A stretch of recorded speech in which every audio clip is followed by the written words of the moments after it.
Hi hello welcome to Vija Venkat blogs. మేమైతే ఇప్పుడే నందలూరుకి అయితే దిగామండి. ఇప్పుడైతే లంచ్ ప్రిపేర్ చేయడానికి అయితే ఆకైతే వలుస్తున్నాము. ఇప్పుడే వచ్చాం కదా, ఇంకా అక్కడైతే కూర్చున్నాను అనమాట. అమ్మ అయితే ఇప్పుడే కూరగాయలు తీసుకొని వచ్చింది. తర్వాత అయితే జస్ట్ నేనైతే కొంచెం హెల్ప్ చేద్దామని అయితే అమ్మకైతే ఆకైతే వలుస్తున్నాను. Hi hello welcome to Vija Venkat blogs. ఈరోజు క్రిస్మస్ హాలిడే అని ఇంటికి వచ్చాము. ఈడ క్లీనింగ్ చేసుకొని ఆడ క్లీనింగ్ చేసుకొని ఇదే సరిపోతుంది. మా ప్లేసులు మా అవసరాలు చూడండి ఎలా ఉన్నాము.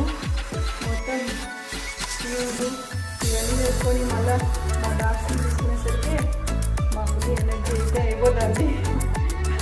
అయ్యో ఆ నుంచి ఇంటి ఈ నుంచి ఆడికి ఇదే మా పరిస్థితి. వంట చేసుకొని తిని మళ్ళీ వెళ్ళాలని చేస్తే ఇలా అయిపోయిందో. వంటలు చేసేస్తే తీరిక లేదు. బాయ్. ఈ వీడియో మీకు నచ్చితే లైక్ అండ్ సబ్స్క్రైబ్. బాయ్.